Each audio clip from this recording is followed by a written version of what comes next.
Research Director at the SETA Foundation in Washington, D.C. Please welcome Professor Kılıç Buğra Kanat. Ladies and gentlemen, please welcome Ambassador James Jeffrey.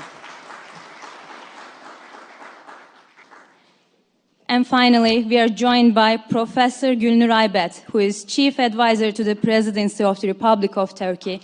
And we want to get your opinion about the international community and what can the United States do about Idlib crisis at this point? First of all, we need to show solidarity with the people of Syria and specifically the people of Idlib. There are some 3 million of them, as you heard a few minutes ago. Their situation is dire. They're under pressure from the Assad regime, a regime that once again is showing its total disregard for its own citizenry in a brutal assault on civilians throughout that province. This is not only the conclusion of the U.S. government, it's also the conclusion of various independent commissions that are either reporting or will report to the United Nations and of senior United Nations officials. So I don't think there's any doubt about that.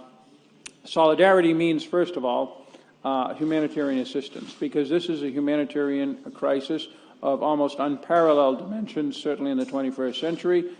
We were with UN OCHA head, Mr. Mark Lowcock, 2 days ago on the Syrian border, and he made that very clear in his public statements. We agree with him completely. But it's very important to understand that this is more than a humanitarian crisis, however big a crisis it is. Just as the use of chemical weapons that we've seen in the past in Syria is more than just a flagrant violation of UN resolutions and international agreements and the threat of weapons of mass destruction.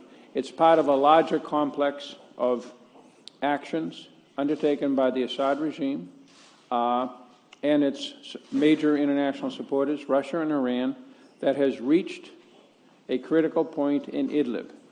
Idlib is now the epicenter of the entire Syrian conflict since 2011. We have to go back many years to the 1930s to see a period of comparable challenge to the international order. We've had other situations that we are unhappy with in the South China Sea, in Crimea, but this is a major affront to the international system. It is involving many outside countries who actively, either openly or somewhat disguised, are engaged. We obviously know about Turkey's role. We just heard it.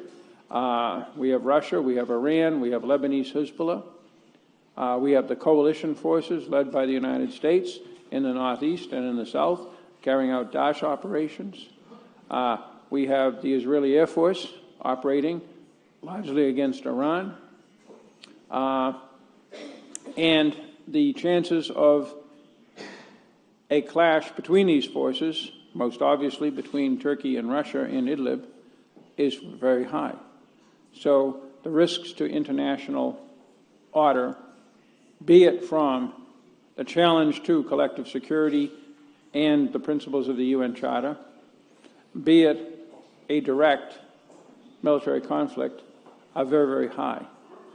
Thus, it's the responsibility not just of Turkey as a neighbor, very directly involved with its existential security on the table, as are other neighbors of Syria, but also of the United States, of the Arab world, and of the European Union and NATO to all get involved.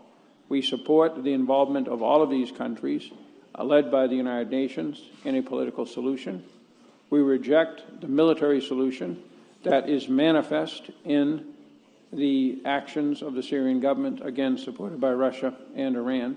And we are working very, very rapidly at every level, including directly between President Trump and President Erdogan, to see what we can do beyond the humanitarian assistance, which, as I said, is the first and most immediate and correct response. But we have to go